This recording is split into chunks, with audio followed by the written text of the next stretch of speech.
What's up, you guys? It's your girl, Owl Eyes. What's going on with these Venezuelan gangs? I keep hearing stuff, and then I had a friend who said, you need to talk about those Venezuelan gangs on your channel. I'm like, what Venezuelan gangs? What's really going on? Because I haven't really been keeping up with all that. Okay, so yeah, I got this video here in which I had to even sign in just to watch it. So I hope I ain't about to see anything crazy. So let's find out, what are these gangs doing? To the United States, where a dangerous Venezuelan gang is slowly making inroads into the country. The notorious crime syndicate is infamous for extortion, kidnapping, murder, and human trafficking. The Federal Bureau of Investigation is already actively tracking the gang's activities in several states, including New York, Florida, Texas, and Louisiana. Our next report gets you more details about the Venezuelan cartel and the danger it poses to Americans. A crime wave is raising fears across the United States. Are you serious? Whether it's the mysterious killing of a police officer in Florida or the sexual extortion. You see how that person was just shooting? And then there was a kid right there. Of a woman in Louisiana. Several such unrelated crimes have been found to have one common link: a dangerous transnational criminal gang called Tren de Aragua. The name of the gang translates to Aragua train in English, and it originated in the Aragua state of the South American nation of Venezuela. Reports say members of the gang adopted the name between 2013 and 2015, but began its operations years before. The gang's leadership operated out of the Tocoron prison in Aragua up until last year, when Venezuelan authorities raided the facility and found several restaurants and a swimming pool inside the prison walls, along with machine guns, automatic rifles, and thousands of rounds of ammunition. The notorious gang is infamous for drug and human trafficking, extortion, kidnapping, and murder. The Venezuelan gang has expanded its operations throughout Central and South America, most prominently in Colombia, Chile, Ecuador, and Peru. It has a history of going into local economies and taking over the criminal underground using excessive force. Members of Tren de Aragua shoot victims captured by rival gangs and perform the executions live on social media in order to establish their presence. Wow. In Colombia, the gang operates sex trafficking networks. The group exploits So they putting it live on social media.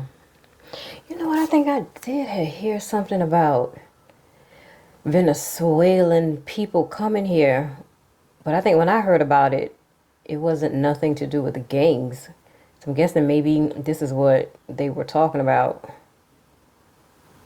No, we got way too much people coming here. First, the immigrants coming in off the border. Now, this problem too. Where's Donald Trump when we need him? Clean this mess up. Venezuelan migrants and internally displaced Colombians in sex trafficking, taking advantage of their economic vulnerabilities and subjecting them to debt bondage.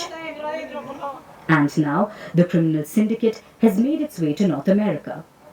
The FBI says the gang has followed migration paths and is now established in the U.S.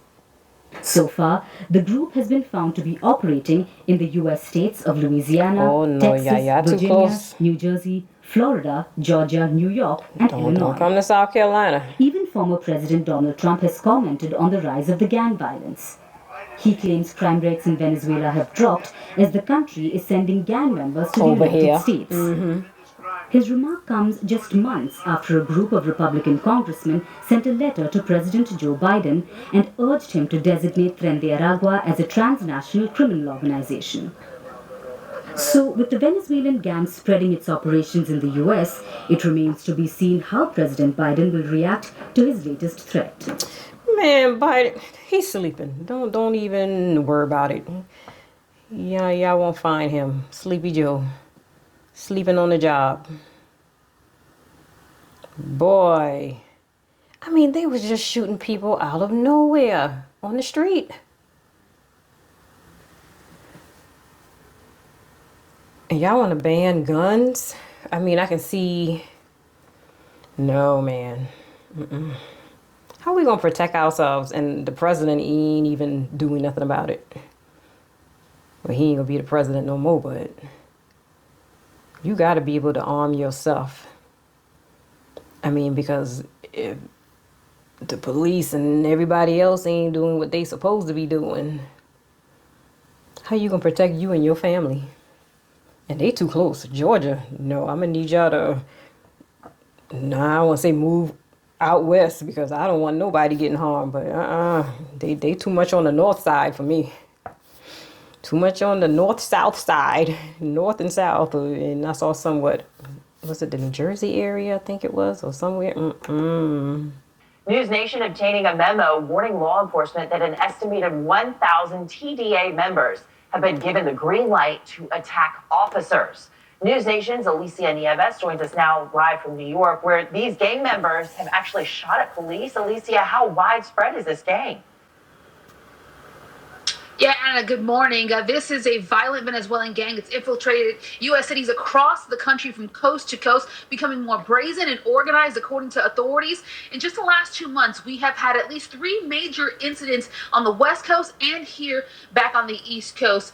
Just this past week, as a matter of fact, authorities have linked a member of Tren de Aragua's gang members to a violent June jewelry heist in Denver. In nearby Aurora, Colorado, the gang is accused of taking control of a local apartment complex, using it as headquarters of their operation. And the footage you're seeing in a second here actually shows what lawyers representing several apartment complexes say is the gang seizing control of these apartment complexes, leading to gang violence and numerous code violations. Now, throughout the country, police departments, as you noted a moment ago, warned that the gang leaders have given members in the U.S. the green light to shoot officers. And unfortunately, that memo coming after an incident happened already here in New York City in June.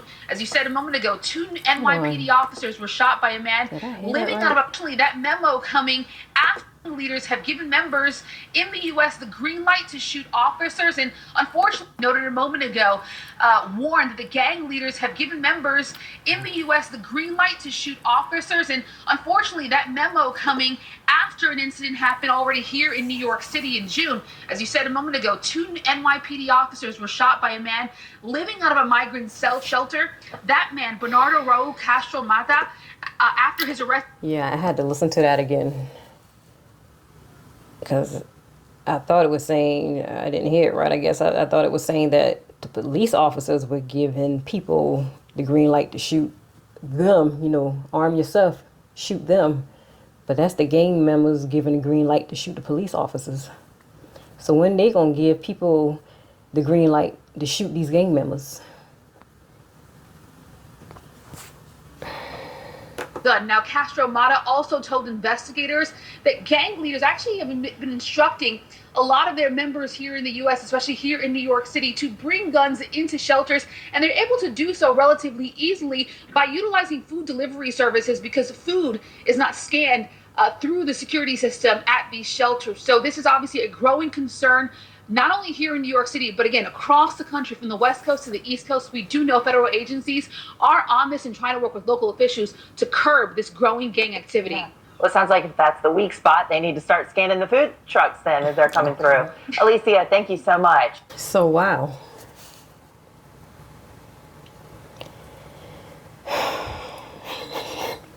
Y'all, if ain't one problem is another. I'm gonna move into the woods. I ain't got time for none of this. Oh my gosh. And on top of that, still got these school shootings going on. I don't even know what to say. It's like you got to be so vigilant these days. You really have to keep your eyes open. Yeah. I don't think this world can get any crazier. No, it might though. Probably around election time. It might just get even crazier. Who knows? What do you guys think about this? Have you been seeing any of this kind of activity from the states that they name? Have you been hearing about this? Do you fear this? Do you even care? Or are you kind of almost like me? Oh boy, what's next? Can it get any worse? Let me know in the comments below. I got to do some more research about this. I got to make sure they stay far away from here. I got to keep on top of this because they're getting kind of close. So, but you guys, let me know what you think in the comments. Bye.